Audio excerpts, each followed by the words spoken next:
这个压缩机是一个10P 的格力空调上的，这个空调是个变频的。这个压缩机怎么给它换下来的呢？因为这个压缩机不是转不了，而是转起来没有排气，而且噪音特别大，应该里边的气缸部分出问题了。咱们今天不谈压缩机的内部结构，咱们先看一下压缩机旁边的气液分离器，就是这个小东西啊。为什么说空调压缩机想要加冷冻油特别费劲呢？就在这儿。这个是排气，加冷冻油加不进去的。这个是吸气，从这儿可以往里加，但是加进去以后，它并不是直接到了压缩机里边。为什么这么说呢？一会儿给它拆开看看，就知道为什么进不去了。它这个下边是有2根管道的，2根管，并不是1根管的。普通的空调压缩机底下就1根管进压缩机的，它这个是2根。这个罐里边到底什么结构，打开以后就知道了。角磨机已经准备好了。一会儿就给它打开看看，研究一下里边到底什么样。这个空调虽然是格力的，但是这个压缩机却是30的。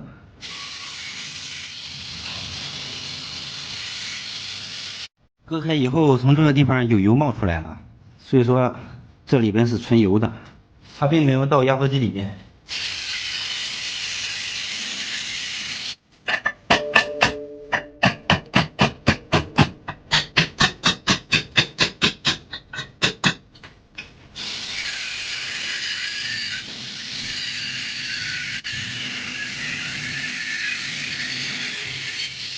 现在已经完全割开了，这个地方是一个过滤网，这么老大一个过滤网，如果有杂质的话，全部在这个地方。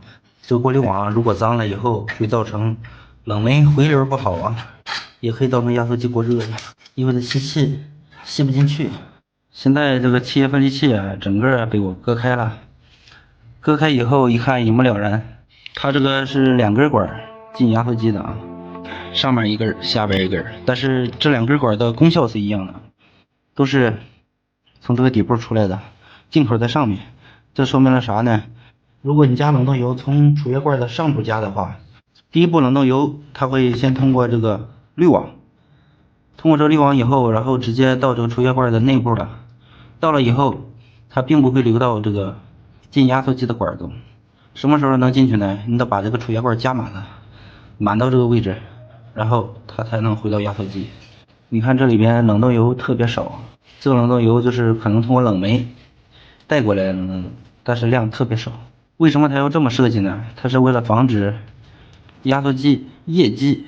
如果一旦液体的冷冻油从这个地方吸进去以后，很容易进到压缩机的气缸中，损坏气缸。因为冷冻油是在气缸外面润滑的，并不是在气缸里边的。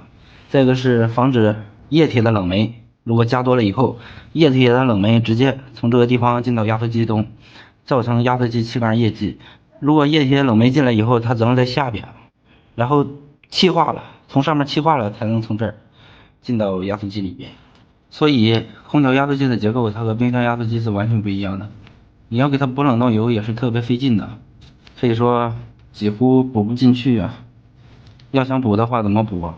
只能把压缩机切开，从里边补。从这个地方往里倒也倒不多少，而且倒进去以后直接就进气缸了。正常冷冻油是在气缸外面润滑的，并不是在气缸里边的。它和冰箱的压缩机是完全不一样的。冰箱压缩机直接在回气管加就可以加进去，但是空调的不行。其实正常情况下，空调压缩机它也不会缺冷冻油的，都是因为缺氟。压缩机温度高，使冷冻油气化了，变成气体排出去，排出去以后再液化，造成冷冻油排到管道中。看这些冷冻油，有一部分是从这个分离器中流出来的，是很少一部分，大部分是从这个压缩机高压排气口流出去的。